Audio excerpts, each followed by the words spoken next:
dois temas, né, que são bem interessantes. Primeiro eu queria fazer uns avisozinhos, né. Primeiro, dizer que a professora Fernanda Ottoni, que estaria aqui, né, conselheira também aqui do 04, coordenando a mesa, ligou agora à tarde, até eu encontrei com ela pessoalmente também, que por motivo particular ela não poderia estar coordenando a mesa. Tá? Então, eu vou ter o prazer de estar coordenando essa mesa, né, com dois amigos. Né? E o segundo lembrete, né, é que hoje vai ser sorteado aqui no final do debate 3 inscrições para aquele primeiro colóquio de psicanálise e educação. Não sei se você já deve ter visto aquele cartaz azul da Clínica Diz. Esse colóquio vai acontecer no dia 13 de novembro. É um sábado e ele vai o dia todo. Então, no final, a gente chama a secretária ali e a gente faz o sorteio aqui com os presentes. Queria apresentar, né, a nossa mesa. Ela vai estar composta pelo psicólogo Júlio Flávio Figueiredo Fernandes, né, psicólogo clínico, e pela professora Blanca Guevara Ferlang, psicóloga, né, professora de graduação e do curso de especialização da PUC do Rio Grande do Sul, que está aqui conosco, né, esses dias. Eu falo esses dias porque todos vocês já estão convidados também, se já não estão inscritos, né, para o curso que vai estar acontecendo aqui também, quinta, sexta e sábado, né, sobre a questão, sobre as fábulas, né, que é um teste projetivo, né, e que Blanca trabalhou e trabalha muito com ele, né.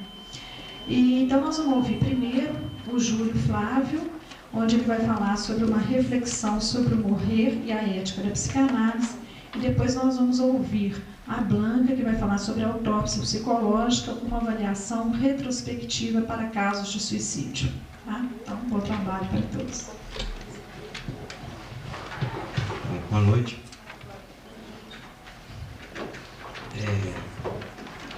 Eu escrevi algumas páginas aqui que eu vou ler para vocês e depois, no final, a gente faz alguns comentários. Tá? De início, é bom esclarecer que eu entendo o termo debater com a exigência de uma inflexão verbal reflexiva. Ou seja, no meu entendimento, debater é sempre debater-se individualmente com alguma coisa, tema, ideia, caso clínico, que nos intriga ou que nos põe a produzir alguma coisa. Dessa forma, então, um debate, né, como o que nós nos propomos aqui, é, em última instância, a exposição pública daquilo com que cada um de nós se debate. Bom, passemos então aqui com o que eu tenho me debatido, né, em alguns momentos. O que trago hoje para ser exposto é a ideia de que o suicídio, longe de ser isolado como um fenômeno em si, pode ser visto como um dos momentos de falência do discurso. Seja este o discurso do analista, o discurso do analisando, o discurso do terapeuta, do poeta, do cientista e etc. Logicamente, para cada um desses discursos, essa falência é sentida de forma diferente.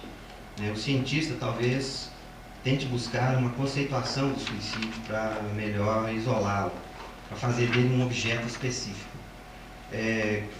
Claude Bernard, um médico do início do século passado, ele disse em sua época que não existe homem digno da ciência senão sobre a condição de centrar seus esforços sobre aquilo que ele ignora e não sobre aquilo que ele sabe.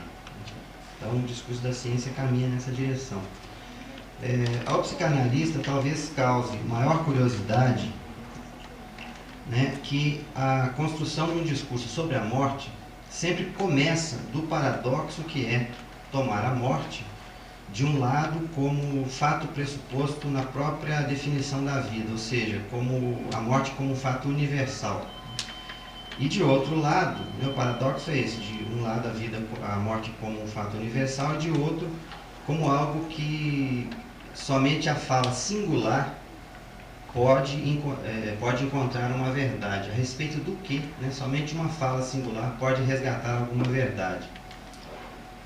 Que isso seja uma maneira legítima de falar da posição do discurso do analista a respeito dessa falência do discurso, eis onde deveria começar uma reflexão sobre a ética da psicanálise. Bom, o que podemos nos perguntar, considerando esse paradoxo, né, diante do qual o suicídio nos coloca, é qual será o sentido singular dos discursos sobre a morte. Nenhum lugar nos coloca mais em contato com isso do que o trabalho clínico. O sentido da morte se mostra como sendo sempre singular, por exemplo, em um caso clínico que podemos comentar rapidamente. Eu vou trazer algumas coisas para você desse caso. Trata-se de uma paciente que atendemos por quase 2 anos. Ela é trazida pelo cunhado, né? Este, em sessão que pediu para falar antes de trazê-la, né, fala da sua preocupação e da preocupação da sua esposa, de que há quase 2 anos a cunhada, que eu vou chamar aqui de C, estava desempregada. O casal preocupava-se com ela e preocupava-se com a possibilidade, inclusive, de ela vir a morrer. Ela estava aparecendo cada vez pior, em um quadro de anorexia, que era bastante grave, não saía de casa sozinha e mesmo acompanhada, né, a maior parte das vezes ela se recusava a sair. A recusa a sair de casa era tão veemente quanto a recusa a conversar, mesmo com a irmã, que se achava mais próxima dela. O cunhado e a irmã, dizia o cunhado nessa primeira sessão que foi a que ele esteve, né? Esteve sozinho. Ele dizia que eles não tinham dúvida de que aquilo parecia um suicídio, né? Era a impressão, a certeza que eles tinham que aquilo era um suicídio. Eles trouxeram a C então para morar com eles, né? Até então ela morava sozinha. C impressionava-os pela inacessibilidade que demonstrava a qualquer tentativa de contato ou de ajuda. Mesmo depois de ter ido morar com a irmã e o cunhado, ela continuava, segundo a fala do cunhado, na mesma. Eles pensaram então, né, que trazendo ela para dentro de casa, tendo essa possibilidade de ela não estar sozinha, teria algum efeito, né, sobre esse torpor que ela estava. E, segundo ele, isso se manteve por quase 1 ano e não foi possível nada, né? Bom, a paciente vem então ao atendimento acompanhada do cunhado, que se comprometeu a trazê-la e a vir buscá-la ao final de cada sessão. Ela se mostra realmente apática, falando somente quando perguntada ou apenas respondendo sim, não sei. Tinha uma aparência bastante debilitada e manteve-se por algumas sessões com grande dificuldade para falar, dizendo mesmo que não gostaria de vir ali, né? No entanto, ela cedia, segundo ela, a cada sessão a insistência da irmã e do cunhado. Quando no decorrer das sessões seguintes começou a falar, ela trouxe imediatamente o que ela dizia ser um medo de morrer. Ela falava de uma sensação de que nas ruas ela poderia estar à mercê da morte, que não saía de casa por medo. Parecia que algo a perseguia, talvez um espírito, talvez uma sombra que não a deixava sozinha. Que ninguém sabia disso e que este medo teria começado porque lembrava de que seu pai havia morrido e que ela havia sofrido calada, mas que tinha sido muito triste. Esse tema, né, se desenvolveu com várias narrativas em torno da morte do pai, de sua relação com a irmã, com a mãe. Bom, mais do que um luto pela morte do pai, o que começou a ser construído na fala da paciente foi a sua implicação com essa morte que lhe rondava. O pai havia morrido quando era adolescente. Agora, na época em que se sentiu abatida pela tristeza, ela tinha 32 anos. A ligação de um fato com o outro era feita por ela sistematicamente. O seu processo depressivo, portanto, parecia ter no fato da morte do pai um elemento que somente fazia efeito tardiamente. Mas como teria passado desde a adolescência até agora, sem viver essa tristeza que agora parecia tão forte, com efeito tão forte, novas falas dela, né, levaram-na a pensar que o medo da morte se referia a ela própria. A lembrança da morte do pai, dizia ela, era a lembrança de uma tristeza, que sempre aparece e às vezes não é da morte dele, mas é uma tristeza de morte. Por isso ela achava que teria algo a ver com os espíritos maldosos, né, que poderiam estar querendo levá-la. Esta, na verdade, era uma das hipóteses da família, do cunhado, da irmã e de outros familiares. Essa sensação, né, de uma tristeza que é de morte esteve na base dos fatos que a levaram a entrar no torpor que assustou sua irmã e seu cunhado. Quando isso aconteceu, ela ainda trabalhava. No trabalho que tinha na época, era em geral obrigada pelo seu chefe a trabalhar além do horário combinado, e isso a contrariava muito, deixava muito triste, segundo ela mesma. A tristeza a levava a pensar na morte do pai, e daí chegava a sentir que a próxima seria ela mesma. Passaram a se repetir, então, episódios de tristeza profunda e de indiferença com os que a rodeavam no trabalho. A situação agravou-se a ponto de ser despedida. Foi a partir disso, então, que ela se manteve desempregada. Isso fazia já 2 anos, né, em relação ao dia que ela chegou no tratamento. Bom, a introduzir esse tema em várias sessões, ela dizia que não poderia conseguir um novo emprego, que não queria nem tentar. Pouco a pouco, no entanto, e esse pouco a pouco é realmente assim com várias sessões, um processo muito lento, muito demorado, ela foi saindo dessa apatia, né, à medida em que trazia às sessões o seu medo de morrer, as peripécias pelas quais havia passado por iniciativa da irmã e do cunhado para retirar os espíritos que a atormentavam, né. Sobre essas tentativas religiosas, sua opinião era de que não levavam a nada. Começou a trazer então as perseguições que sentia na rua, e nesse ponto ela já falava delas, essas perseguições assim, que ela estava andando no ônibus e ela percebia que ali no ônibus ela estava sendo ameaçada, que a qualquer momento ela podia ter a sua vida retirada, né, de alguma forma. Ela sempre narrava várias formas com as quais isso poderia acontecer. Isso, né, durante um período. Então, nesse ponto aqui, ela já falava dessas perseguições como algo que começava a lhe parecer exagerado. Ela começou a perceber, ela começou a dizer que isso era exagerado. Começa então a assumir a responsabilidade por vir às sessões sem a companhia do cunhado, que até então não tinha acontecido. Ela toma o ônibus sozinha, coisa que não fazia há pelo menos 2 anos, vem às sessões e volta, né, sozinha, conseguindo encarar as ameaças e o medo que ela dizia sempre acompanhar. Um pouco mais tarde, ela passa a procurar um emprego de novo, né? E o motivo que ela dá para isso é que ela precisava ela mesma pagar as coisas que ela fazia, inclusive a análise. Ela coloca-se então em busca de emprego, atende a anúncios de jornal para trabalhar como secretária. Exigem-lhe o 2º grau completo em vários desses anúncios. Ela havia interrompido os estudos e diz que terá que recomeçar se quiser um emprego melhor. Não volta de imediato ao tema dos estudos, mas ela encontra, junto a uma vizinha que estava montando uma loja de roupas, a oportunidade de manter-se ocupada. Ela resolve então ajudar essa vizinha mesmo de graça. Fica assim um tempo até que a vizinha contrata para trabalhar. Passa então, com isso, né, a assumir o pagamento, inclusive, das sessões que até então tinha sido feito pelo cunhado. Alguns meses depois, ela volta ao tema dos estudos, está interessada em concluir o 2º grau, né, descobre a maneira de fazê-lo estudando sozinha em seu quarto, na casa do irmão da cunhada, e se propondo a fazer um exame que lhe dará o direito ao 2º grau. Neste momento, portanto, quer dizer, já passaram aí várias sessões, quase 2 anos de trabalho, né, as suas ocupações já se dão de maneira usual, tendo já passado o torpor e a apatia, né, que ela trazia, que caracterizavam o início do atendimento.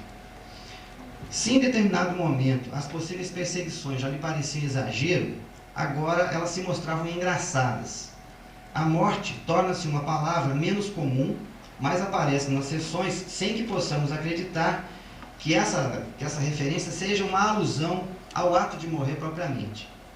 Neste momento já podemos admitir como sendo, né, fruto dessa singularidade que eu falei no início, né, o tempo de compreender o sentido dessa morte que leva a ser a tartamudez e ao silêncio que deve ser escutado tanto quanto a expectativa de pânico, grito, balbucio, etc. de outros casos. Portanto, nessa dimensão da singularidade que um discurso sobre a morte, portanto, na dimensão dessa singularidade que um discurso sobre a morte se constrói.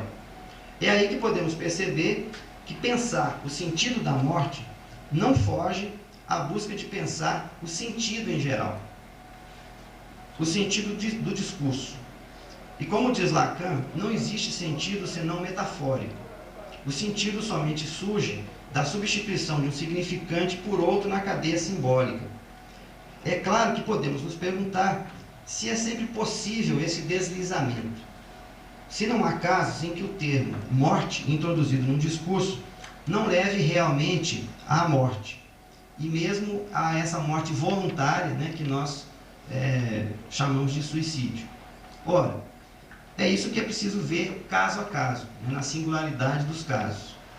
Vejamos então um outro exemplo, onde o discurso sobre a morte acompanhou-se de um efeito totalmente diferente, ou seja, acompanhou-se da morte mesmo. Trata-se do conhecido caso do poeta Álvares de Azevedo, que podemos também trazer aqui rapidamente.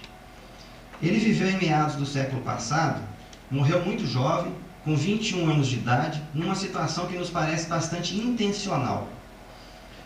Disto deixou rastros importantes que estão na própria obra, cujo tema central foi a morte, e ainda está nos indícios em sua existência da certeza que ele tinha de uma morte prematura.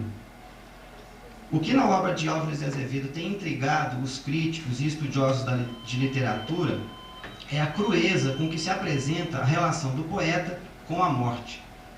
E o que nos intriga, né, pessoalmente, o que nos intriga nessa crueza é que, pelos indícios testemunhados por seus pais, seus irmãos, professores e amigos, pode-se supor que a morte do poeta, anunciada na obra, fazia parte de uma espécie de plano que percorreu pelo menos os últimos 4 anos da sua vida. Foram grandes as surpresas com a obra de Álvares de Azevedo, publicada em 1853, um ano depois de sua morte. Esta obra, né, ela foi escrita nos últimos 4 anos da sua vida. Ele morreu com 21 anos de idade, ele começou a escrever no final dos 16 anos. E ela foi escrita, né, todinha, paralelamente aos estudos que ele fazia na Faculdade de Direito. O volume de textos e poesias que tinham sido escritos por ele era impressionante, né? Esses poemas, essa obra, ela só ficou conhecida depois da morte, no momento da morte. E era impressionante como que ele produziu em 4 anos uma obra mesmo, uma obra literária que tinha poesias, muitas poesias, que tinha textos de teatro, textos literários, tinha análise, né, de textos de vários autores bem importantes. Bom, para que ele pudesse, né, o volume de textos e poesias que tinha sido escrito era realmente impressionante.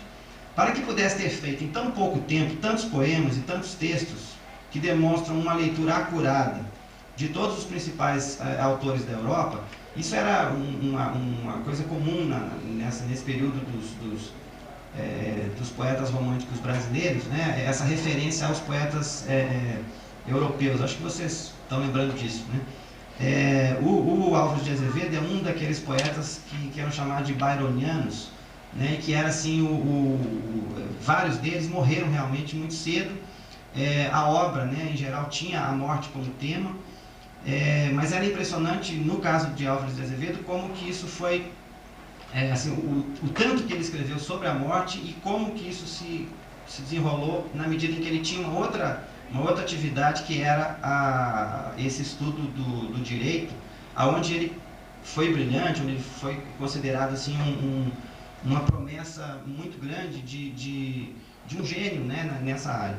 Bom, para que pudesse ter feito em tão pouco tempo tantos poemas e tantos textos que demonstravam uma leitura acurada de todos os principais autores da Europa, como Lamartine, Shakespeare, Dante, Goethe e principalmente Byron, havia aí algo de excepcional. Não seria possível essa façanha a não ser, né, que ele tivesse literalmente trabalhado dia e noite. De fato, é o que as evidências apontam. Mais do que isso, ele colocou-se intensamente na leitura dos grandes autores e na composição de sua própria obra, repetidamente, durante noites inteiras, tendo durante os dias suas atividades na escola de direito. Atividades bastante exigentes e das quais adquiriu notoriedade. Álvares de Azevedo, assim, tornou seu corpo extremamente debilitado, a ponto de contrair tuberculose, que era uma doença que não tinha possibilidade de uma cura, né, assim, na época. Mas era contrair a tuberculose era alguma coisa também que acontecia, né, quando havia uma exposição a esse risco. Né? Era comum se cuidar também da tuberculose, né? Era possível também isso. E no caso do Álvaro de Azevedo, esse fazer a obra, esse entrar a fundo nos autores, é incrível como que foi feito, realmente abandonando, né, a possibilidade, assim, a possibilidade de um cuidado com o corpo, com a própria saúde. Parece, né, todas as evidências da biografia dele são de que foi exatamente essa coisa deliberada de escrever sobre a morte e de escrever nessas condições que fez com que ele, então, adquirisse a tuberculose. Nesse sentido, então, é que eu disse lá no início que essa morte ela parece ser bastante voluntária. Né? Bom, ele conviveu com a doença, né, durante um bom tempo, sem que seus pais soubessem, senão nos últimos meses de sua vida. Ao terminar o curso de Direito em São Paulo, ele voltou para sua casa, no Rio de Janeiro, onde abateu-se a crise final. Né? Tem um episódio do final da vida dele que é interessante de pensar, porque alguma coisa semelhante aparece na obra. Né? Ele pediu à mãe dele, solicitou encarecidamente a mãe dele que saísse do quarto, né? E se apoiando no irmão, porque ele estava bastante debilitado, ele tomou a mão do pai, né? E disse, as últimas palavras dele foram assim: que fatalidade, meu pai. Assim, parece que no momento, né, da obra ele trouxe alguma coisa assim como que a escolha dele tivesse trazido alguma coisa que também não era tão clara para ele. Não era uma escolha que ele chegou e pensou assim deliberadamente, eu vou, né, fazer dessa forma. Mas todo o caminhar aí da história dele nos faz perceber isso. Ora, é exatamente o tema, né, de uma morte pressentida, sabida, buscada, que permeia de ponta a ponta a sua obra. Uma passada de olhos em um trecho de um dos seus poemas pode nos dar uma ideia de como foi construído esse discurso poético a respeito da morte. Aqui, uma morte realmente ocorrida. Tem não sei se vocês conhecem esse poema, o nome do poema é Glória Moribunda. Eu trouxe só um pequeno trecho só para a gente perceber assim, como é que ele trabalha, né, com essa ideia. Bom, o poema diz assim: é uma visão medonha, uma caveira, não tremas de pavor, erga do lodo.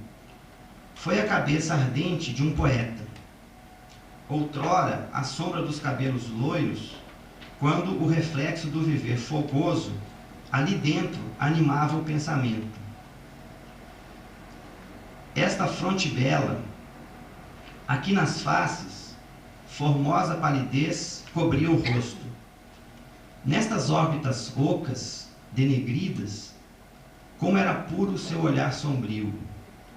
E mais adiante, um outro pedaço desse mesmo poema: que tens? Desmaias? Que tens, mancebo? Nada, é cedo ainda. Não é ela ainda não. Chamei por ela. Foi em vão. Delirei. Por quem? A morte.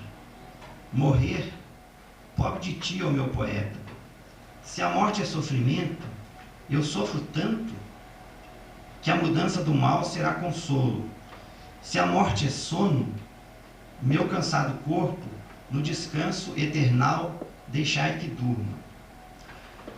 Além desses poemas, né, assim, que tem uma explícita relação com o próprio Álvaro de Azevedo, ele tem outros poemas que ele fala da mãe dele, que ele fala do temor, né, do temor que ele está sentindo, porque ele pensa que a mãe dele sofreria muito se ele morresse agora. Tem um poema que chama Se Eu Morresse Amanhã, que fala disso assim claramente, né?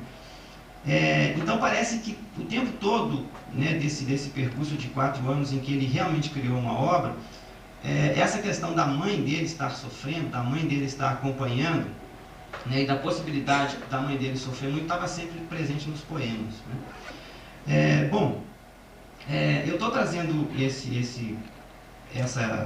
nesse caso do Álvaro de Azevedo, porque a impressão que eu tive nesse caso né, no primeiro caso, no caso da paciente C, né, é que foi muito precisa, foi muito assim arguta, né, a visão, né, a percepção do cunhado, né, no momento em que ele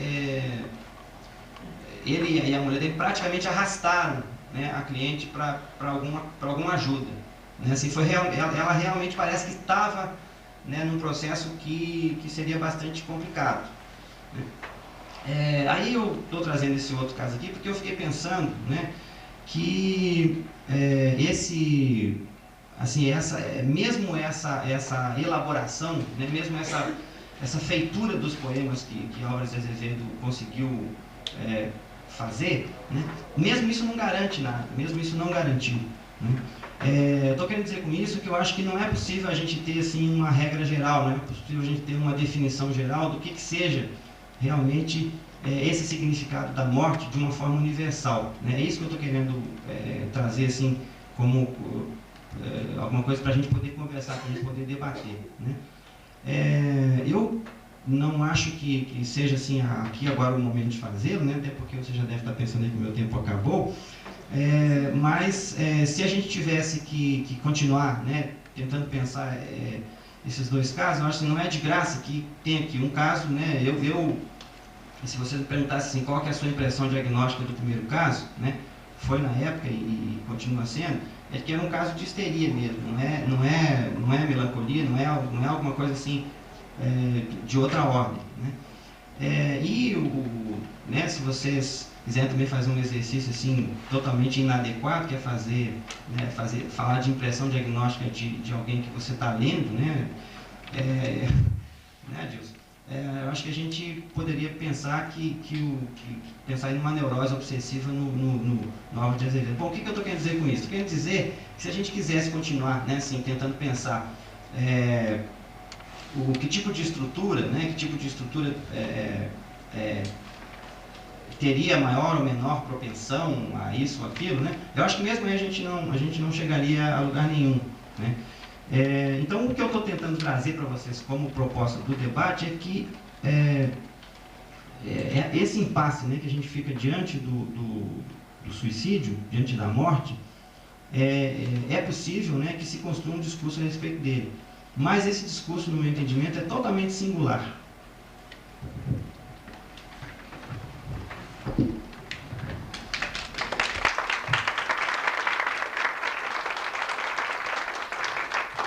Obrigada, Ju. Agora vamos ouvir a professora Blanca, né, repetindo a autópsia psicológica, uma avaliação retrospectiva para casos de suicídio.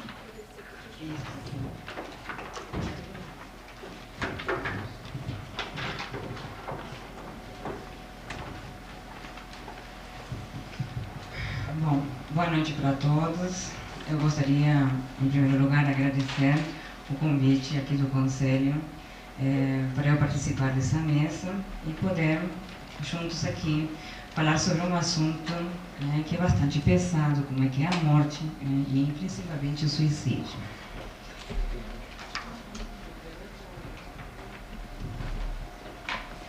Chega sem ser convidada, sem ser desleixada, parecendo vir de fora, interrompendo todos os direitos cíveis do indivíduo, e mesmo que o indivíduo tenha consciência de que a morte é inevitável, geralmente a considera como algo bastante longínquo.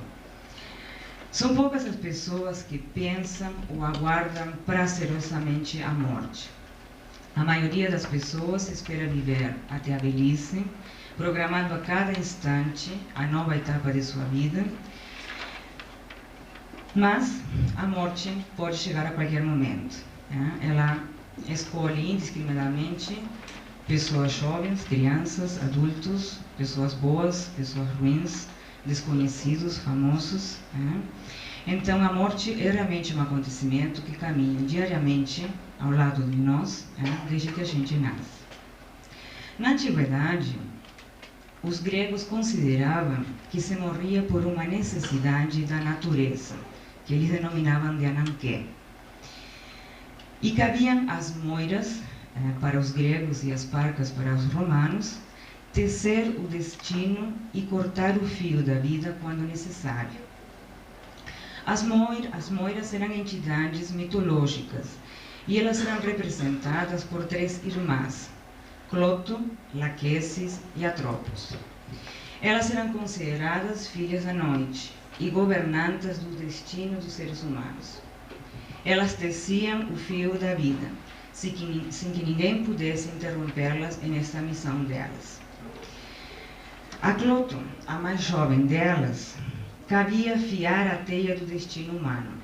Ela era representada vestindo uma longa túnica azul clara e trazia uma coroa formada por 7 estrelas. Laquesis, que era a irmã do meio, era encarregada de colocar o fio no fuso. Sua túnica era cor-de-rosa e, em geral, à sua volta figuravam vários fusos.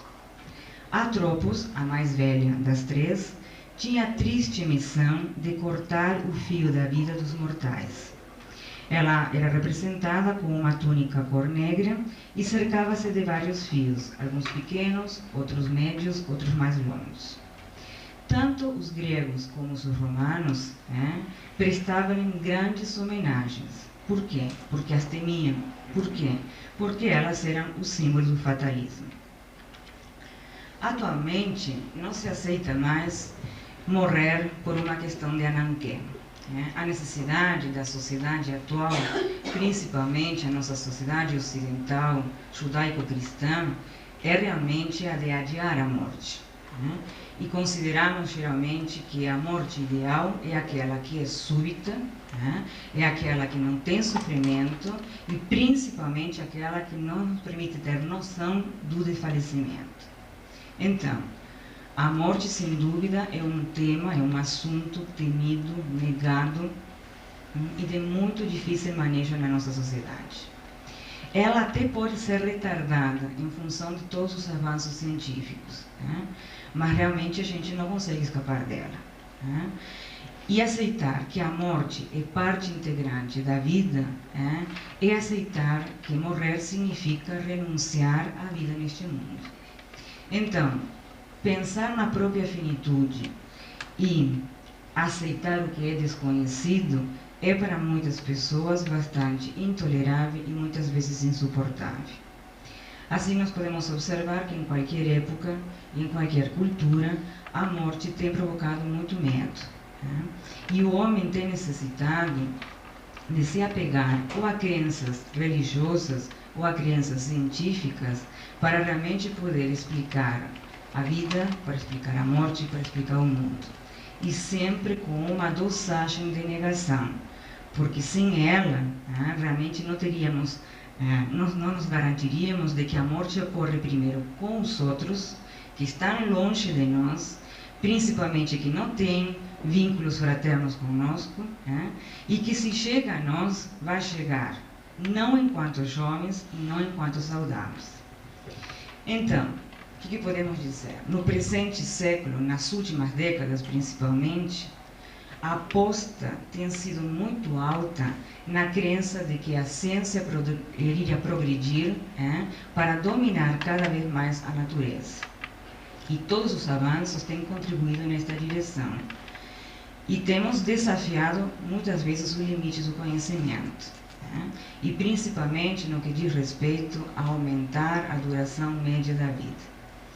Então, é neste contexto que nós estamos inseridos, que é um contexto que está batalhando, que está lutando para o progresso e para a produtividade, as mortes por suicídio, na verdade, que irrompem como uma afronta, como um paradoxo, como um contrassenso. As mortes por suicídio chocam, impressionam e os dados epidemiológicos refletem a complexidade do problema. E empurram a nós, profissionais da área da saúde, cada vez mais a descobrir com certa urgência os aspectos da conduta e da personalidade do suicida para poder trabalhar com mais eficiência, principalmente em prevenção. Portanto, o suicídio não é um destino humano interrompido porque Atropos cumpriu a sua triste missão de cortar o fio da vida do mortal.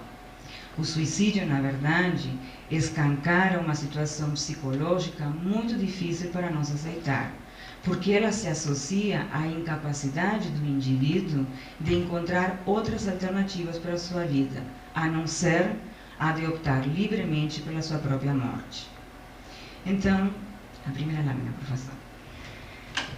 Então, realmente, esses dois autores são Faber e Schneiderman, são dois suicidologistas americanos, que têm desenvolvido muito trabalhos na área da saúde mental e têm trabalhado muito com suicídio. Então, eles dizem que um dos maiores enigmas continua sendo a relação do homem com sua vida e, consequentemente, com sua morte. E que temos que nos convencer de que a morte é parte da vida e a maneira de morrer é parte integral da maneira de viver do indivíduo. Então, a investigação do suicídio é uma das questões mais intrigantes para nós psicólogos e também para os psiquiatras, porque ela realmente, atualmente, está entre as 10 principais causas de morte para todas as idades no mundo como um todo. E sobe para segundo ou terceiro lugar na faixa etária mais produtiva, que é entre os 15 e 35 ou 40 anos. Se nós pegarmos uma publicação bem recente e alcance de todos nós, da revista Veja, do último dia 20 de outubro passado, ela publica justamente isso que eu estava falando. As 10 causas de morte mais comuns atualmente para homens, nesse caso, na faixa etária de 15 a 44 anos. Então vejamos aí, o suicídio nessa faixa etária em todo o mundo, para homens, para o sexo masculino, o suicídio se encontra em 4º lugar. Ele está à frente do vírus HIV, do acidente vascular cerebral. Então, realmente, isso é um dado assustador. É numa faixa etária altamente produtiva e tomando como referência o mundo todo. Se nós pegarmos a outra lâmina, vamos ver também as 10 principais causas de morte no mundo todo, agora para o sexo feminino, também na mesma faixa etária, entre 15 e 44 anos, o suicídio fica em 2º lugar. Isto realmente é alarmante, é assustador. Bom, de maneira geral, sem dúvida que as pessoas que mais têm pesquisado nesta área com suicídio são os americanos. E as publicações americanas têm nos mostrado que, de maneira geral, por exemplo, nos Estados Unidos, o coeficiente de suicídios, tomando como referência 100 mil habitantes, eles têm se mantido estáveis. Nos Estados Unidos, por exemplo, o coeficiente de suicídio é entre 11 e 13 casos em 100 mil pessoas. Isso pegando todas as regiões dos Estados Unidos e todas as faixas etárias. O que eles têm notado, que não é muito diferente do que acontece aqui no Brasil ou em outros países, é que o que mudou não é o coeficiente tem se mantido, tem mudado dentro das faixas etárias. Enquanto que antes da década de 50, até lá pelas décadas de 50 e 60, o suicídio acontecia muito mais na terceira idade, principalmente depois dos 60 anos. Mas atualmente, nos Estados Unidos, a taxa mais alta se encontra entre adolescentes e adultos jovens. Então, o coeficiente geral tem se permanecido constante. O que tem mudado são os coeficientes nas diferentes faixas etárias. E, logicamente, que nas regiões também muda. No Brasil, não é muito diferente. O coeficiente brasileiro gira em torno de 3 a 5 casos em 100 mil habitantes. Isso é o coeficiente geral para o país como um todo e para todas as faixas etárias. Mas também sabemos que para adolescentes as taxas são bem mais altas e dependendo das regiões também. A região sul é a região que apresenta um número maior realmente de suicídios. Então vamos ver a próxima tabela. só para ter uns dados, que também é outra publicação recente. Nós não temos dados muito recentes, assim, de maneira geral, aí nós encontramos uma média estimativa desde o ano 79 ao ano 95, em principais capitais. Vejam bem, a cidade que eu moro lida realmente com 7,6. Eu falei que a taxa, o coeficiente para o país é entre 3 e 5. 3 e 5 casos em 100 mil. Para adolescentes, então, entre 15 e 24 anos, só em Porto Alegre temos um percentual de 7,6. Aqui em Belo Horizonte, pelo que eu conheço, é 5,6. Bom, isso realmente é alarmante. Parece que são poucos casos, mas é muito mais do que a gente imagina. Então, assim, uma coisa que é importante destacar é que a ocorrência do suicídio não atinge só a própria vítima. Na verdade, que ele afeta os familiares e a comunidade mais próxima como um todo. Ele deixa marcas nos sobreviventes e deixa também importantes marcas na economia da nação. Vamos pegar uma. Os americanos gostam de fazer muita pesquisa e tem também bons financiamentos para fazer pesquisa. E num trabalho, realmente, que eles fizeram na década de 80, eles já trazem um dado que eles consideram muito importante e que nós também temos que considerar. Além das marcas afetivas, nós temos que ver o que isso representa para uma nação. Então, assim, suicídio entre adolescentes e adultos jovens representa uma perda de 53 anos de vida humana e 430 mil dólares de produtividade econômica, resultando num custo nacional total em cada ano de 276 anos de perda de vida, 217 mil anos de vida produtiva, perdida antes da idade de 65 anos e um prejuízo econômico de 2,6 bilhões. Isso é tipo de pesquisa americana, né? Mas eu acho que é um dado importante. Bom, no Brasil, o comportamento suicida ainda é uma questão pouco abordada e pouco refletida. No entanto, a constatação de alguns coeficientes demonstram que a situação, pelo menos em algumas localidades, é bastante alarmante. Então, o comportamento suicida é um episódio sério que exige uma atenção especial e, principalmente, uma metodologia de investigação mais efetiva.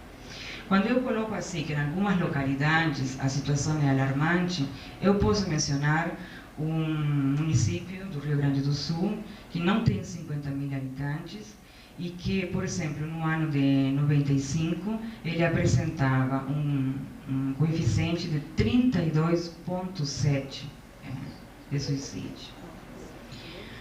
Então a situação é bem complicada. Não só Porto Alegre lidera, sino que o interior do estado também apresenta índices bastante alarmantes. Bom, então, repito, a metodologia de investigação é uma coisa importante que nós temos que investir para entender melhor o que leva um indivíduo a cometer suicídio. Bom, o suicídio existe desde longa data. E isto tem gerado estudos de diferentes ângulos, de diferentes pontos de vista, que têm possibilitado discussões teóricas extremamente interessantes e tem gerado um número muito grande de publicações. Mas, sem dúvida, nos últimos tempos, os estudiosos têm se dedicado muito mais para tentar identificar os fatores de riscos e principalmente em poder desenvolver instrumentos de avaliação que possam identificar o grau de gravidade do risco, sempre tentando trabalhar com prevenção. Então, hoje nós sabemos que existe uma série de variáveis sociodemográficas que nos ajudam a identificar alguns riscos para suicídio. Sabemos, por exemplo, que o suicídio acontece mais nos homens que nas mulheres, agora na adolescência e no adulto jovem, com muita mais frequência que em outras faixas etárias. Acontece mais entre católicos que entre protestantes, acontece mais entre homens solteiros e divorciados que em aqueles que são casados. Já temos algumas informações bem importantes. Assim como também fatores de risco bem desorganizam muito a pessoa e a pessoa fica muito desesperada e muitas vezes comete suicídio. Alcoolismo, né? Doenças físicas, câncer e outras mais que fazem com que o indivíduo prefira a morte. Comportamento suicida anterior, ou seja, tentativas anteriores, né? A gente sabe que aquele indivíduo que tentou suicídio uma vez tem muito mais chance de vir a tentar novamente e morrer por suicídio. E também antecedentes familiares, né? Ou seja, história de suicídio na família, né? São fatores de risco já bastante identificados e que têm nos ajudado bastante para trabalhar em prevenção. Mas, mesmo conhecendo estes fatores de risco, mesmo tendo alguns estudos bem importantes sobre o tipo de personalidade do indivíduo suicida, o Littman, aproxima a lâmina, por favor. O Littman é um importante também pesquisador e estudioso do suicídio, americano também, e ele diz que mesmo nós conhecendo muitos dos fatores de risco, ainda no presente estado de nosso conhecimento, somos incapazes de pronosticar suicídio. E ele é um dos que mais enfatiza a necessidade de novas abordagens de investigação para poder entender melhor a personalidade do suicídio. Bom, as vítimas de suicídio realmente não são mais passíveis de avaliação direta nem de tratamento de nenhuma espécie.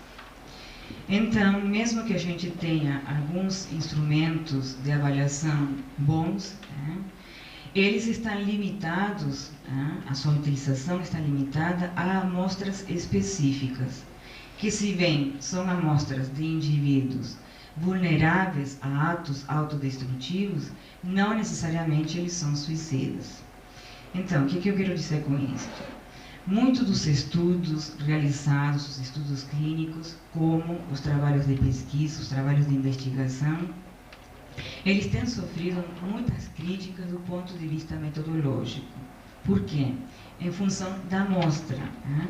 Porque, na verdade, a amostra de pessoas que fizeram tentativa de suicídio, elas não são amostras representativas realmente do indivíduo que morre por suicídio. E, então, é questionável procurar subsídios em indivíduos que tentaram, mas que realmente não morreram por suicídio.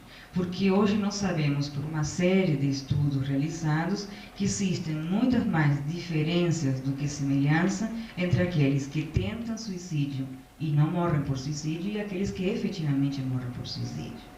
Então, chegamos ao mesmo ponto. Precisamos de novos instrumentos, precisamos de novas formas de investigação. E aí surge a investigação retrospectiva. A investigação retrospectiva visa identificar e compreender a natureza psicológica da intenção e da motivação para a morte do indivíduo que efetivamente morreu por suicídio. Bom, a investigação retrospectiva possibilitou para Littman, possibilitou para Schneiderman, que são os dois estudiosos americanos que mais trabalharam com este tipo de investigação, possibilitou afirmar, possibilitou determinar que, avaliando retrospectivamente indivíduos que já tinham cometido suicídio via entrevistas com familiares, eles podiam identificar comunicações prévias da intenção de querer morrer. Então, acho que esse é o ponto importante. As pessoas, de maneira geral, em torno de 90% daqueles que morrem por suicídio comunicam previamente sua intenção de querer tirar sua vida a familiares, conhecidos e amigos.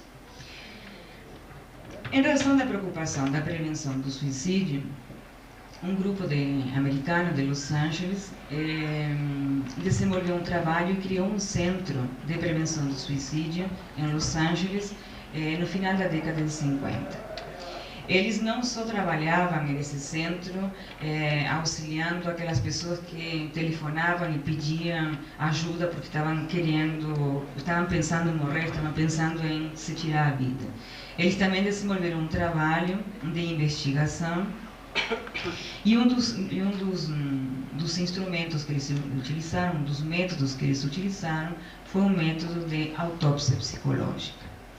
Este procedimento de autópsia psicológica é uma forma de investigação retrospectiva que colhe dados da pessoa falecida através de entrevistas com familiares, conhecidos, amigos, médicos, professores, com a finalidade de reconstruir o estilo de vida do falecido, elaborando então assim uma história clínica completa.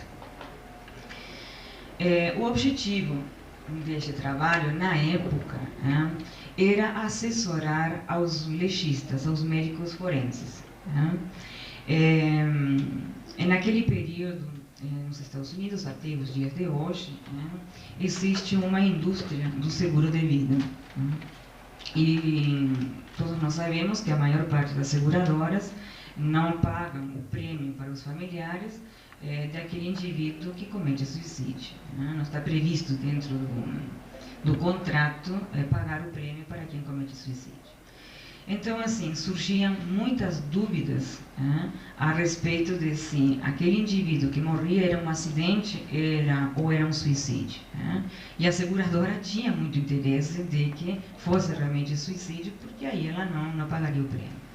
Então, assim, esse trabalho com autópsia psicológica surgiu de primeira mão para tentar assim reconstituir o estilo de vida do falecido e poder ajudar o médico legista a certificar que aconteceu um suicídio, a poder precisar no certificado de óbito que a morte foi por suicídio.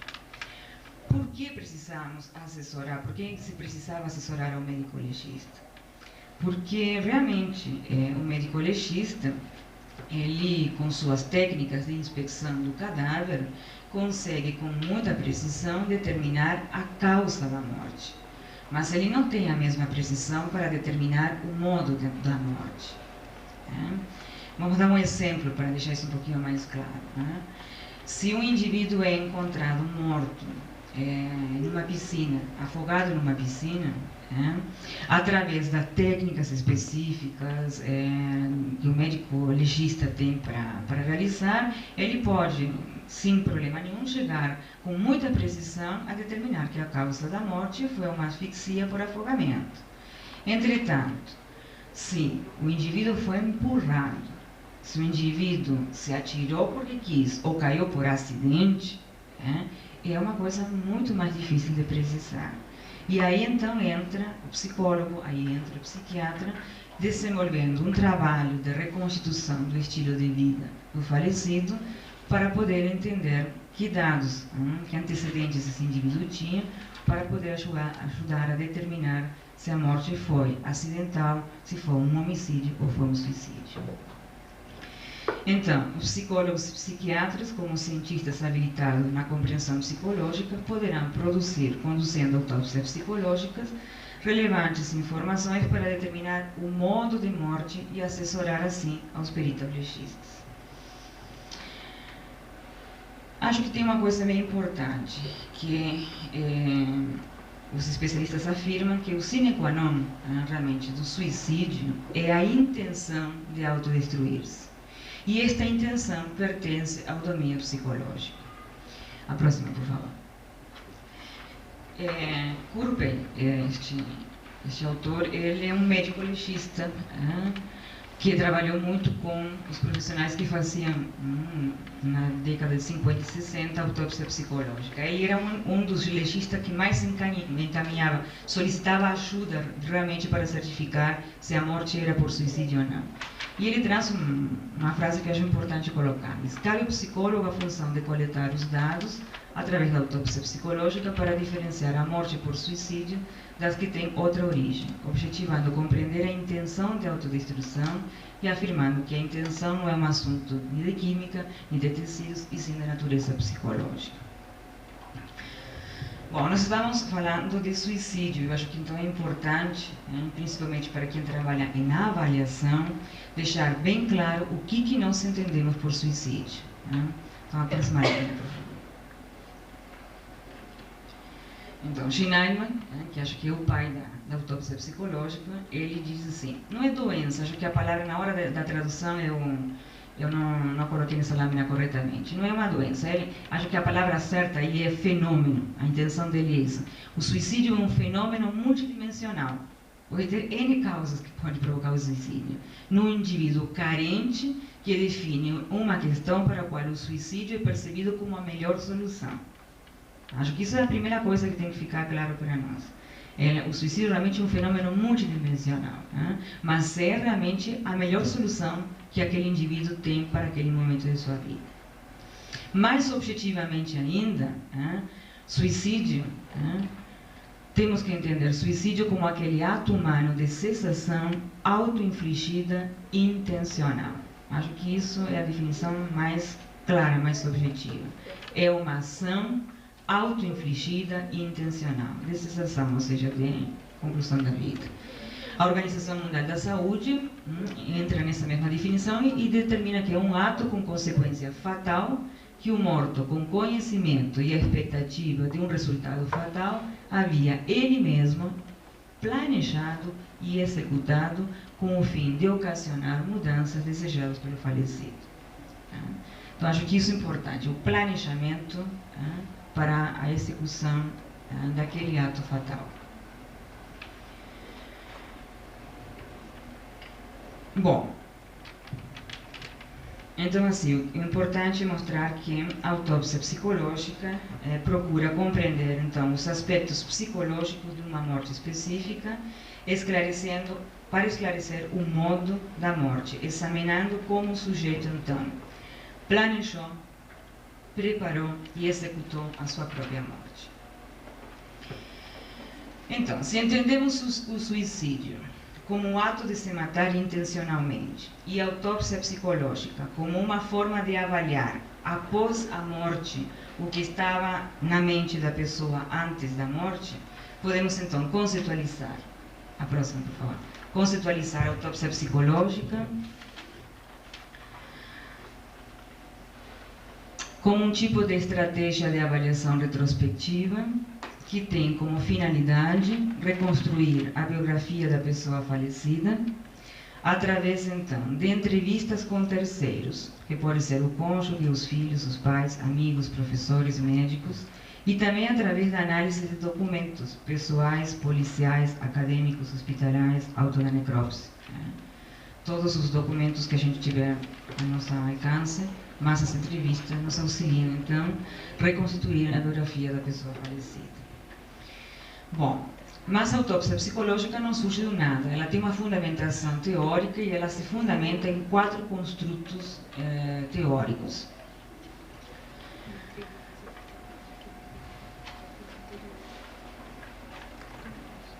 Que são a intencionalidade, a motivação, os precipitadores e os estressores e a letalidade. Intencionalidade, nós já definimos o que nós entendemos por suicídio, não é um ato auto-infligido intencional. Então, o que é intencionalidade? É o papel consciente do próprio indivíduo no planejamento, na preparação e na objetivação da ação autodestrutiva. O cara tem que, o que nós temos que avaliar é assim, se o indivíduo estava ciente do que estava fazendo, se ele sabia que tendo tal atitude, essa tal atitude lhe provocaria a morte. Pode ser que ele esteja assim, com um monte de sintomas psicopatológicos que estão atrapalhando sua vida, mas o importante é saber se ele sabe o que está fazendo, se ele planejou, se ele teve realmente, se ele sabia o que estava fazendo. Por isso que a gente define o suicídio como aquele ato intencional. A motivação, que é a identificação das razões psicológicas para morrer. Aí a gente pega a história de vida do indivíduo, né? A área da conduta, do pensamento, o estilo de vida, a personalidade como um todo. Qual foi o precipitador e o estressor? Ou seja, qual foi aquele último empurrão para o indivíduo tomar a decisão de se matar? Rompeu com a namorada, ficou desempregado, houve uma separação, houve a morte de um familiar, a aposentadoria. Os precipitadores podem ser inúmeros. É assim a última gota que derruba um líquido no corpo. E por último, a letalidade, ou seja, identificar e compreender a escolha do método, o grau de autodano do método. Na verdade, assim, a gente faz uma separação didática, mas elas estão uma vinculada à outra. Sem dúvida, assim, já a escolha do método para ver o grau de letalidade nos mostra muito da intencionalidade. Não é a mesma coisa tomar 10 aspirinas que dar um tiro direto, ou na boca, ou na têmpora. Então, assim, o planejamento e o tipo de método é extremamente importante. Bom, quais são os objetivos? A próxima, por favor. Quais são os objetivos da autópsia psicológica? Então, identificar o modo de morte em casos duvidosos. Identificar o grau de intenção letal e a motivação para morrer. Nos auxilia também para identificar fatores de riscos. Identificar eventos precipitadores, assessorar o médico legista ou a corte e possibilitar também apoio terapêutico aos sobreviventes. Enquanto a gente realiza as entrevistas de autópsia psicológica com aqueles familiares, com aqueles conhecidos ou falecidos que relembram coisas muito tristes a respeito da vida de quem faleceu, isso também ajuda como uma catarse. Então também ele possibilita um apoio terapêutico para o sobrevivente. Bom, podemos dizer então que a autópsia psicológica ela enfoca o elemento que está faltando, a intenção do morto em relação à sua própria morte. E considerando então, pelas pesquisas já realizadas, que a maioria das vítimas de suicídio comunicam previamente de alguma forma a sua intenção para morrer, cabe a nós psicólogos encontrar essas pistas deixadas atrás através das autópsias psicológicas. Bom, como esse aqui é o instrumento que eu estou trabalhando na minha pesquisa, eu fiz um levantamento bastante grande de literatura a respeito da autópsia psicológica. Então eu investiguei 10 anos de publicações.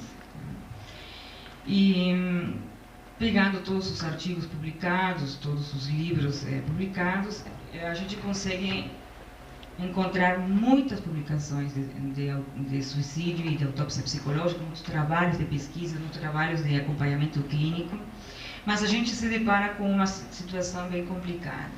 Não existe um procedimento estruturado para trabalhar com autópsia psicológica. Cada estudoso, cada pesquisador, cada clínico conduz a autópsia psicológica de acordo com sua experiência clínica. Isto nos traz alguns problemas metodológicos. Então, assim, não há realmente um procedimento estruturado, claro, a respeito de como desenvolver um trabalho com autópsia psicológica.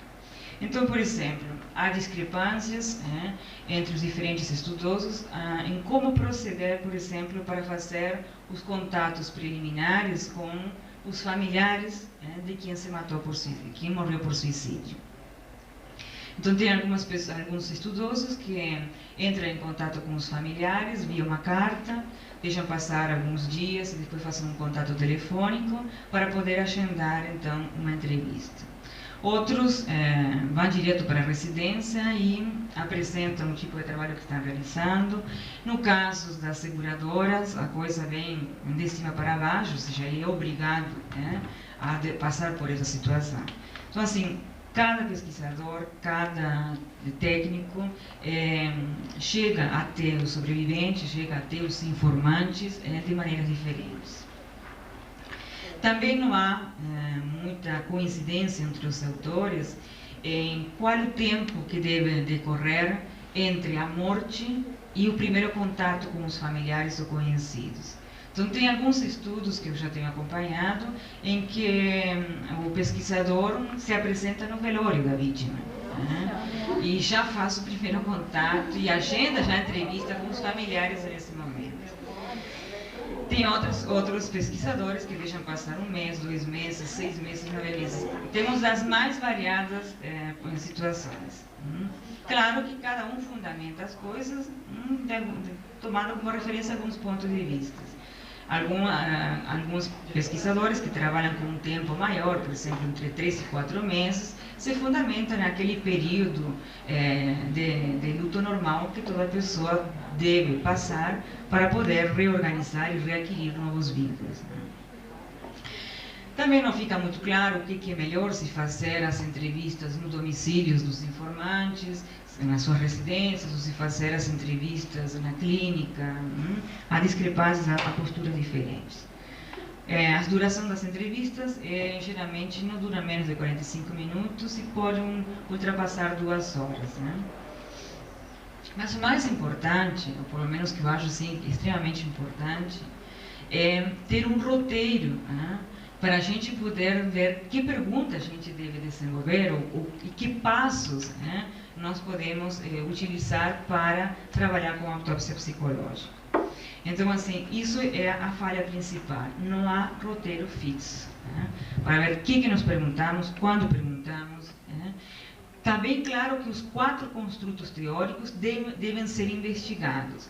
Agora, o próprio Schneiderman, que é o pai da autópsia psicológica, ele deixa muito na mão da experiência clínica do pesquisador ou do técnico que está desenvolvendo o trabalho. Mas depois de muitas insistências de muitos pesquisadores, o Schneiderman, pelo menos, elaborou uma lista com 16 itens. Aproxima a lâmina, por favor.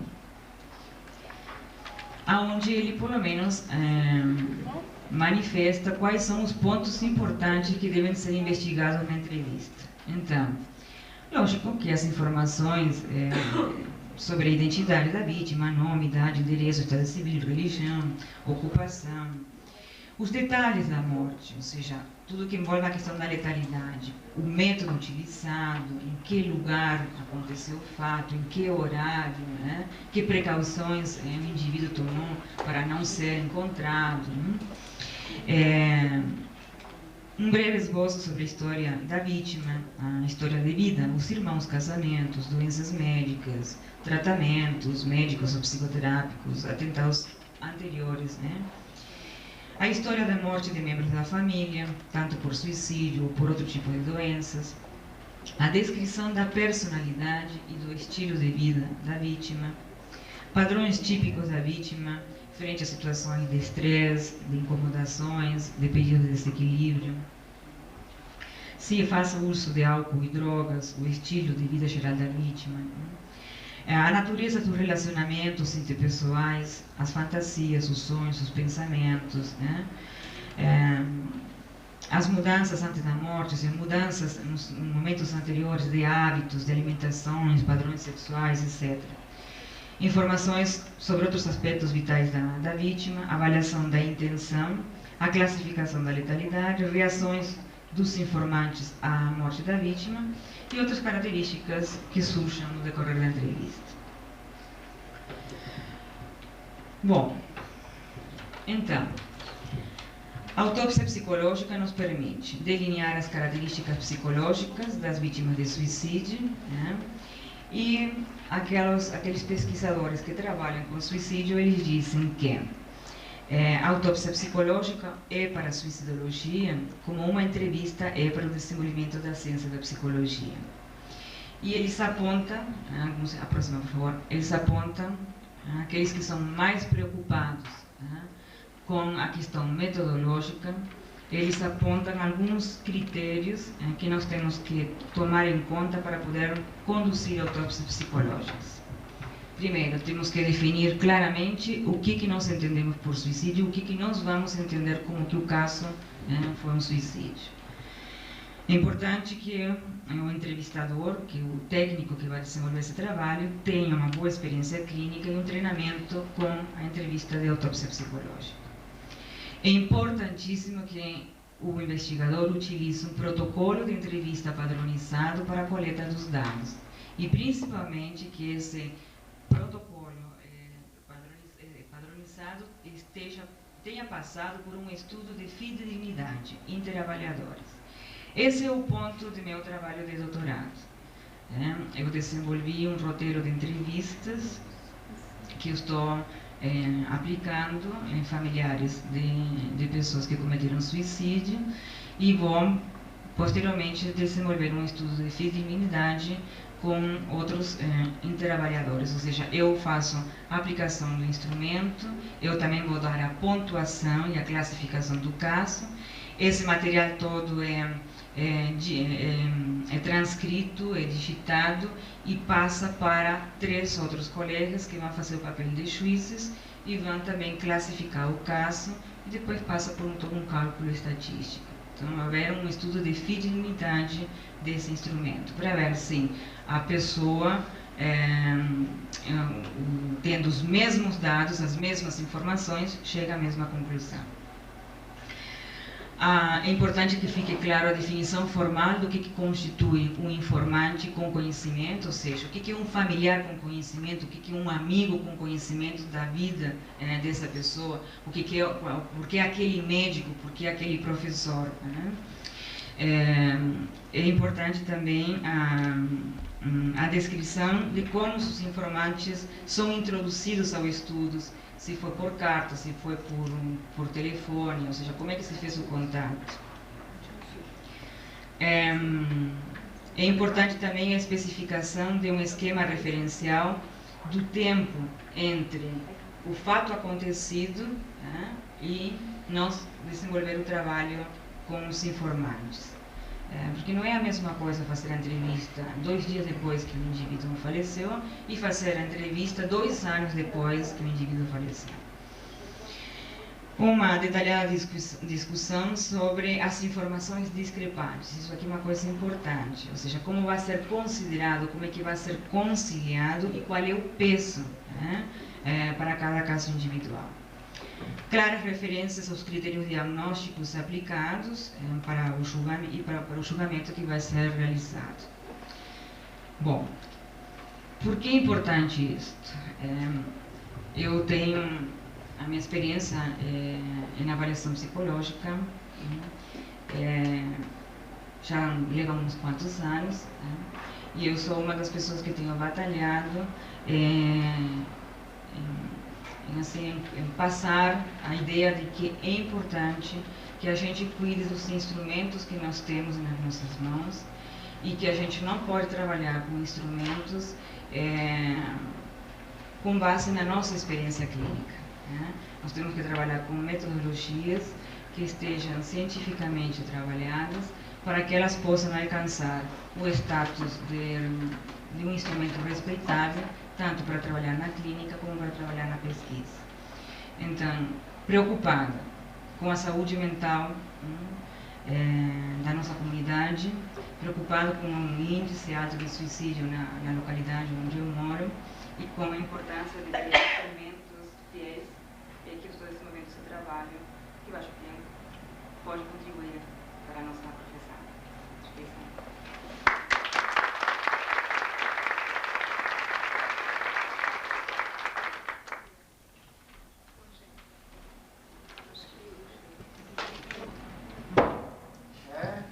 Porque o que mais me impressiona é que a gente nenhum médico faz autópsia, né?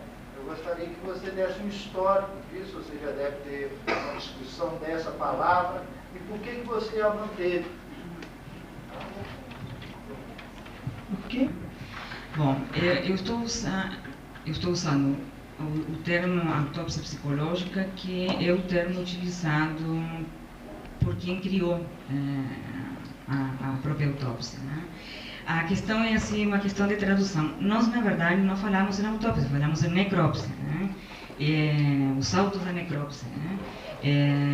Mas acontece que a palavra necrópsia não existe no inglês.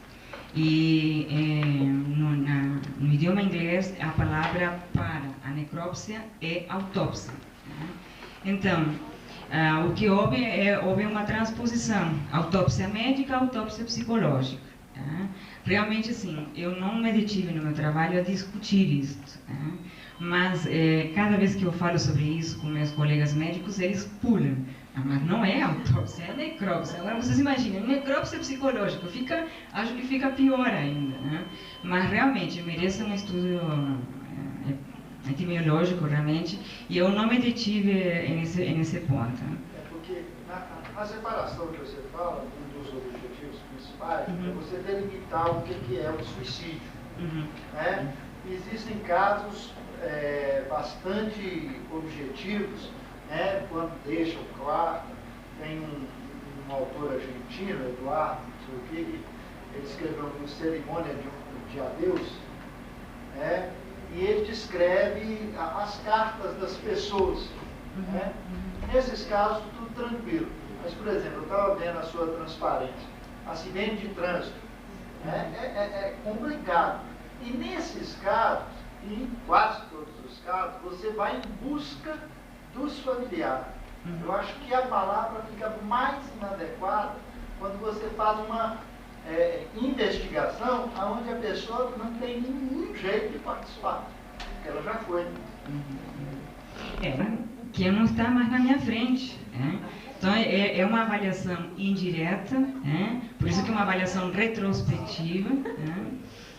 Bom, realmente, assim, eu concordo contigo que essa questão do nome nós vamos ter que merece um estudo.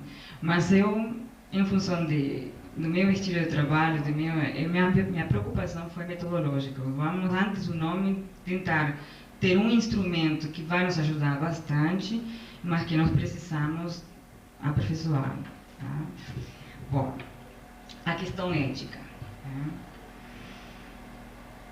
Acho que a questão ética e quando é solicitado, nos dá para trabalhar junto.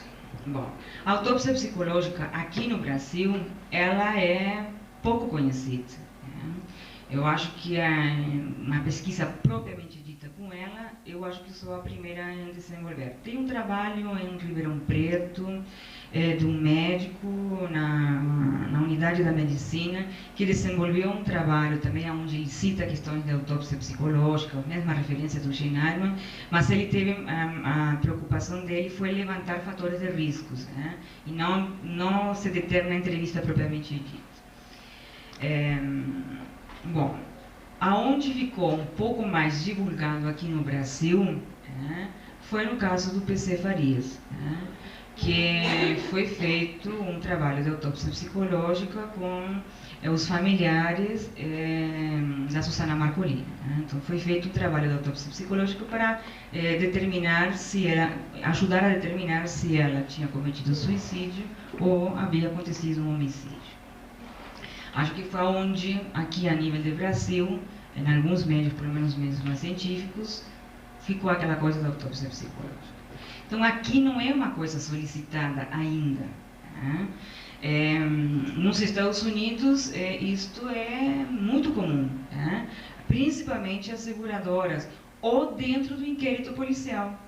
Quando se lhe faz um inquérito policial e passa para homicídios, e uma das partes está em dúvida, muitas vezes é requerido autópsia psicológica para ajudar a determinar o suicídio e o homicídio. Bom, a questão ética, a questão assim, bom, se você está desenvolvendo um trabalho que envolve um procedimento jurídico, você tem um resguardo, porque você também vai colher os dados de forma científica, e esses dados vão ficar sigilosos com você. Você não vai dar detalhes no laudo elaborado, você vai dar um parecer justificando por quê, mas você também não vai abrir a vida do sujeito, a não ser que seja, de repente, um juízo que precisa. Mas aí também entra num contexto sigiloso. Bom, qual é a experiência que eu estou tendo? A experiência que eu estou tendo. Eu tenho 3 procedimentos a seguir na minha pesquisa. O primeiro é pegar a listagem de todos os meses do Departamento Médico Legal, dos nomes das pessoas que cometeram suicídio e que têm auto da necrópsia. Então, assim, quem me fornece a lista dos falecidos é o Departamento Médico Legal. Aí bastaram o nome, a idade, né, e a delegacia de polícia aonde se encontra o caso. Aí eu vou para a delegacia de polícia e pego o inquérito policial. Né? Tenho autorização para poder acompanhar os inquéritos policiais. Aí no inquérito policial eu passo a conhecer quem são as pessoas que foram chamadas para depor, né? Aí às vezes são familiares, às vezes são conhecidos, às vezes não tem nenhum familiar, nenhum conhecido, tem só o policial que encontrou o cadáver na rua, no lugar que foi chamado. Porque essa parte é bastante deficiente a nível de polícia. Mas muitas vezes aparecem também casos assim, o psiquiatra que atendia um indivíduo, trazido até pelo próprio familiar. Eu acho que neste momento as pessoas mais complicadoras para aceitar o trabalho é a própria família, que tem muita dificuldade de falar. Porque muitas vezes, um grande número de vezes, o suicida, com o seu ato, com seu bilhete, com sua cartinha, ele deixa no outro um sentimento de culpa muito grande. E muitas vezes os familiares têm dificuldade de poder aceitar conversar sobre isso. Porque lá pelas tantas não sabem, no princípio, quem eu sou da polícia, sou alguém que está suspeitando alguma coisa. Então, essa é uma dificuldade que eu estou tendo no momento. E aí isso revela para a Claro. E muitos casos que no inquérito policial, porque suicídio não dá em nada, não tem um culpado. Então, o suicídio é o último procedimento que a polícia se dedica. Tem muito mais assim, está em prioridade homicídio, estupro, suicídio fica para trás. E em alguns inquéritos que a gente acompanha, a gente fica com a dúvida. Com esses pouquinhos dados, será que foi suicídio? Então, quando você se comunica com a família também fica, mas o que será que essa mulher quer? Será que de repente está suspeitando de que a gente matou? Você falou de entrevista na família, né? Quando a gente faz essa entrevista dessa família, tem a questão do apoio psicológico aí, pela questão do trauma vivido do suicídio mesmo, né? Você fornece esse apoio também ou você encaminha isso com outros tipos de serviço? O que você normalmente faz? Se eu observo no decorrer da entrevista que a situação fica muito mobilizadora, tomamos os mesmos procedimentos em qualquer outra situação. Se suspende, se espera um pouco. Se há claros sinais de comprometimento, se faz um encaminhamento. Eu tenho, se eu preciso, por exemplo, fazer uma internação, eu já sei aonde vou mandar, qual é o lugar que sabe que estou fazendo esse trabalho, que vai me dar apoio e que vai imediatamente atender essa pessoa que está precisando. E tenho alguns colegas que também me dão apoio nesse sentido. Mas não precisei ainda de fazer nenhuma das duas coisas. Mas eu tenho tudo isso, eu já vou com a coisa pronta. Eu já sei aonde que tenho que encaminhar, para quem encaminhar, no caso de sugerir acompanhamento psicoterápico, ou no caso de fazer uma coisa mais enfática. Tem que baixar, tem que internar. Branca, você estava falando aí da questão metodológica. Você falou que você pega os seus dados, da delegacia, da Secretaria Pública. Essa amostra, você concordaria comigo que ela já não vem iniciada? Exclui muitos casos de suicídio? Por exemplo, eu estava recordando ali na sua lâmina, a primeira questão de morte no Brasil é acidente. Um dos autores do campo de trabalho, Gazola, fala que em alguns estudos dos Estados Unidos se questiona essa questão. Muitos acidentes são suicídios. Outra coisa, um trabalho que eu fiz há algum tempo, eu tive a oportunidade de entrevistar uma psicóloga do pronto-socorro aqui, do setor de toxicologia. Acidente em criança é a coisa mais difícil. Mas quem lida no hospital com tóxico sabe que a questão da criança tem um grande número de crianças que se suicidam. Só que é assim, é a coisa mais difícil, primeiro, do médico aceitar que é suicídio, segundo, dos pais. Então, metodologicamente, eu vou perguntar de novo, né? Essa amostra, ela não seria um pouco viciada? Eu não sei se ela é viciada, mas ela é bem, no meu trabalho está bem determinada, que está determinada. Hoje, o meu trabalho é pegar aqueles casos que está determinado pelo auto da necrópsia que foi suicídio e pelo inquérito policial que foi suicídio. Eu não estou pegando neste momento os casos duvidosos. Estou fazendo um roteiro de entrevista para esses casos. Acho que em outro momento eu vou realmente ter que avançar e aí se pegar autópsia, fazer um trabalho de autópsia também com o pessoal que morreu por acidente de trânsito ou por outros tipos de acidentes. Aí a gente vai ter que ir ampliando. Realmente neste momento, porque aí a gente eu pegaria muitos vieses atravessados para controlar e ia ser mais difícil. Então, neste momento, essa é uma limitação do meu trabalho. Né? Só para concluir um pouquinho mais, o que eu tenho observado, e comigo não aconteceu, mas o que eu tenho observado pelos inquéritos, né? Pelos inquéritos, uma coisa que vou colocar até porque é da nossa categoria. Quando é chamado no inquérito policial, né, para depor psiquiatras, né, eles vão numa boa, pelo menos pelo que a gente vê, e relatam as coisas que cabem ser relatadas, né, e não tenho observado problemas. Sempre que é chamado um psicólogo, uma coisa que me chama a atenção, aparece psicólogo acompanhado com seu advogado. Eu não sei qual é o método, mas é uma coisa que acho importante passar. Qual é o trabalho e a pessoa principal morreu, que poderia falar melhor? A informação ela vai ser muito atravessada pelo discurso do outro. Né? Eu queria saber como que essa técnica lida com isso, principalmente se tratando que as pessoas próximas, amigos, família, estão profundamente mobilizados ou com culpa. Então, isso é lógico que eu acho que vai interferir, contaminar a informação que é dada. Como que é previsto lidar com isso nessa técnica? Como ter o controle da credibilidade das informações?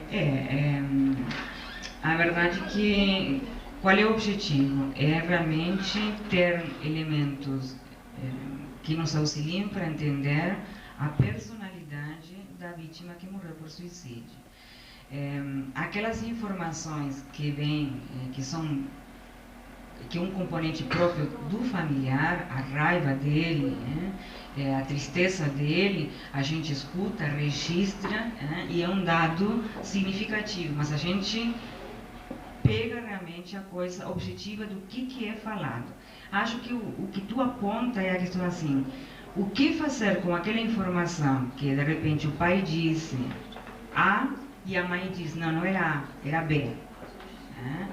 Não sei se é exatamente isso que tu está me perguntando. Mais além, a gente vê em questões, por exemplo, jurídicas, né, de processo, ou quando tem crime, que às vezes para suportar uma verdade é montada uma cena que a família toda participa, né, por exemplo. Então, monta-se uma cena que todo mundo consegue sobreviver através daquilo, suportar aquilo que está acontecendo.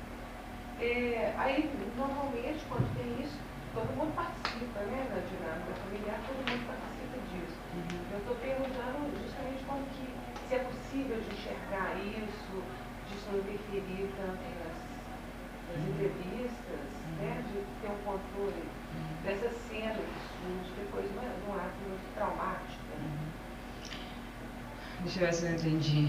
Tu diz assim que a família vai, para se defender, vai realmente organizar uma história que venha a justificar a ação do falecido.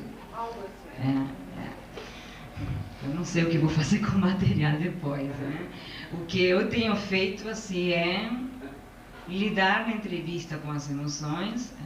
Eu tenho ficado muito na observação. Não tenho trabalhado essas situações. Eu não sei te dizer o que nós vamos fazer com esses dados. Como eu vou manejar esses dados? Eu não sei ainda. Mas de todas as entrevistas que eu fiz até agora,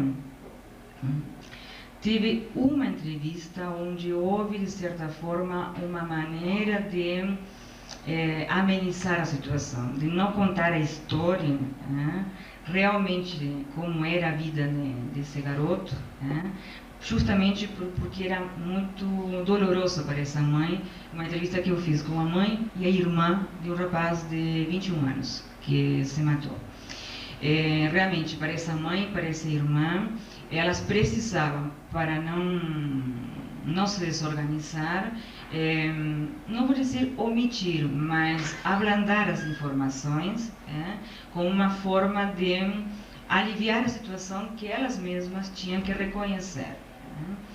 Bom, quando eu entrevistei os amigos do garoto que tinham estado nos momentos anteriores do fato acontecido, aí surgiram uma série de informações a mais, e mais graves do que a mãe e a irmã contavam, principalmente quanto à conduta agressiva no dia a dia desse garoto, que realmente vieram a fechar o quebra-cabeça. Então, acho que aí que vem a questão, não se a gente fica em dúvida ou se a gente percebe de que há uma tendência daquelas pessoas a quem estamos entrevistando de criar uma situação para amenizar, para se defender, a gente tem que buscar mais informações. Acho que esse é o procedimento.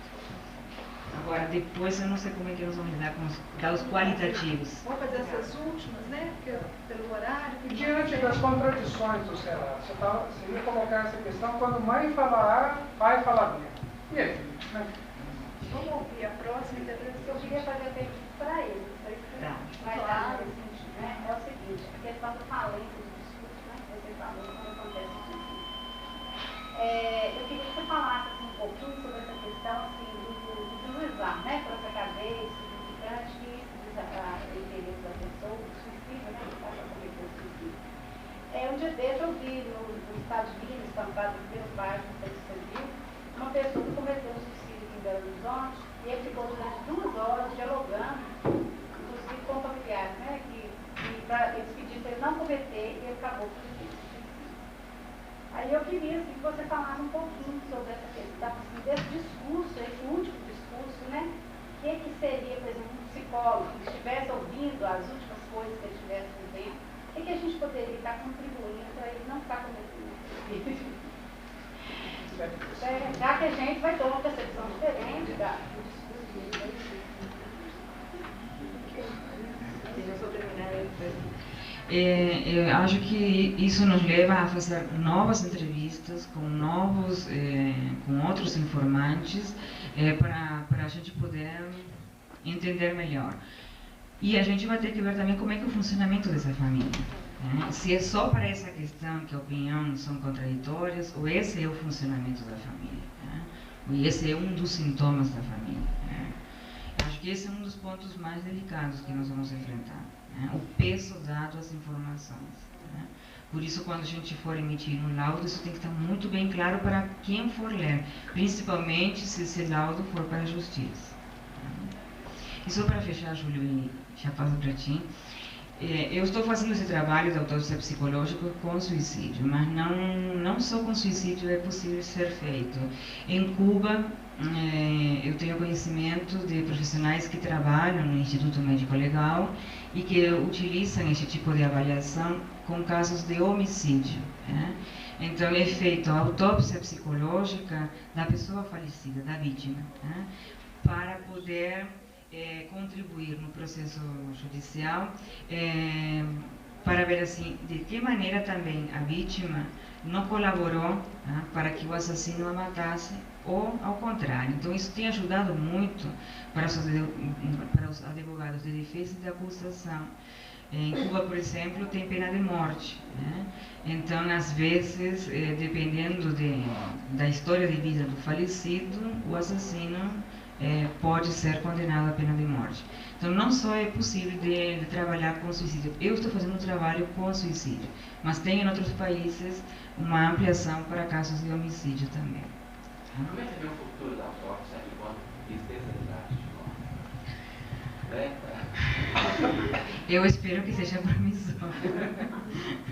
Eu acho que vai abrir novos horizontes. Só perguntar uma coisa antes de passar para o Júlio, para a Blanca ainda. Você falou da emissão de um laudo para a justiça. Eu queria saber se essa família que te dá uma série de dados, ela tem algum tipo de devolução e como que essa devolução é feita? Sim. No meu trabalho de pesquisa, eu tenho falado que no final do meu trabalho, eles vão receber uma correspondência para me colocar à disposição a respeito do meu trabalho final. Né? Bom, agora, especificamente, como eu não estou fazendo esse trabalho para uma família que me solicitou, ou para um caso jurídico que me foi solicitado, mas é lógico que tem que ter devolução, sem dúvida. Né? Seja solicitado pela família, seja solicitado pela justiça, seja solicitado pela polícia, você vai emitir uma informação para quem está pedindo, mas você tem que ter autorização da família e você vai ter que dar a devolução para ambos os casos.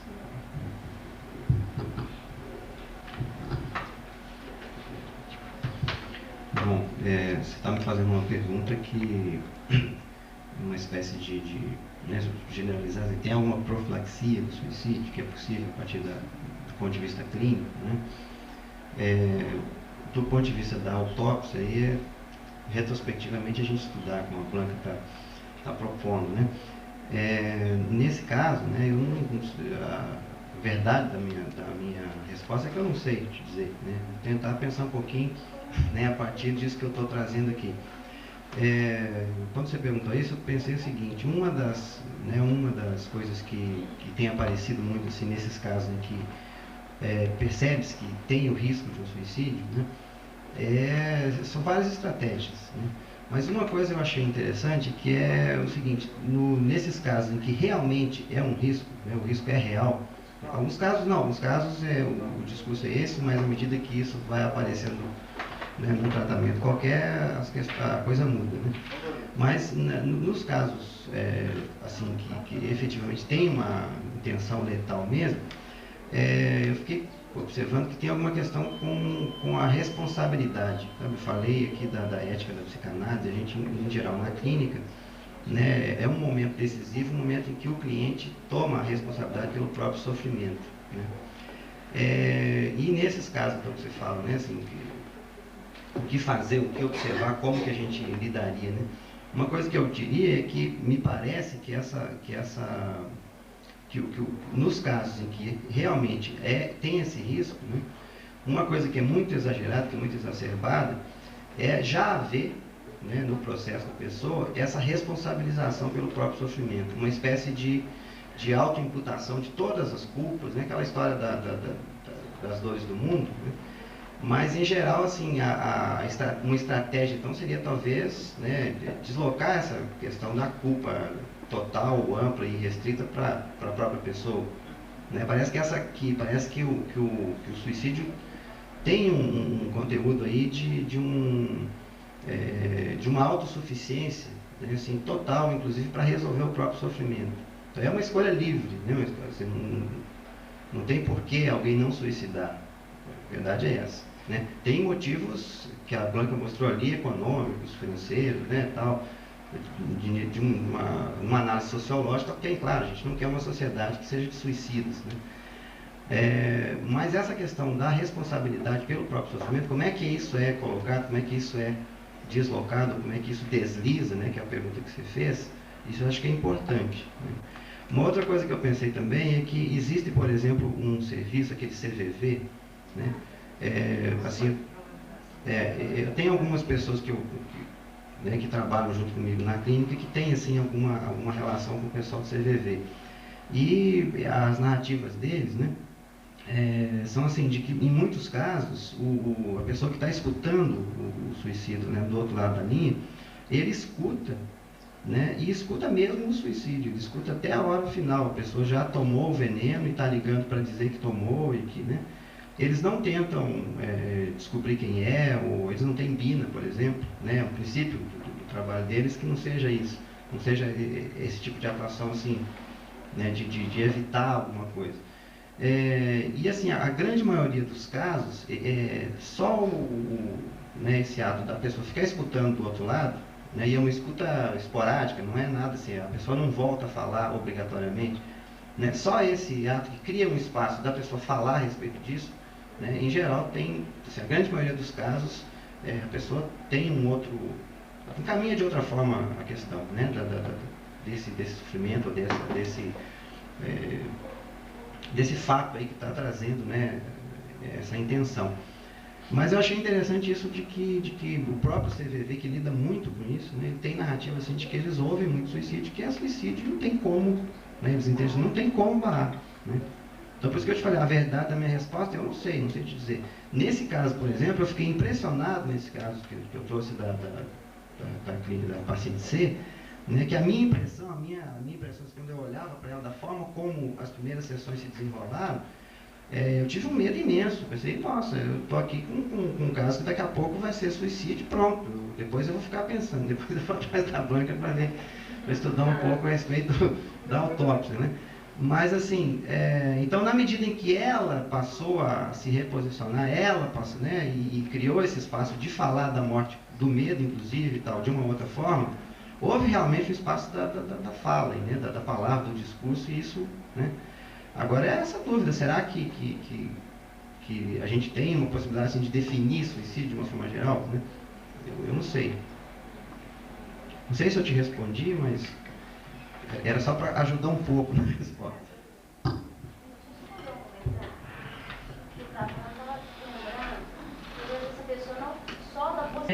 Muito instigante, né? Nós vamos ter a possibilidade de estar trocando mais ideias, porque tanto o Júlio quanto a Blanca continuam aqui conosco mais esse papo esses dias, né? Podemos estar trocando mais ideia. E eu queria fazer o sorteio, né? Sorteio do evento, né? Que eu falei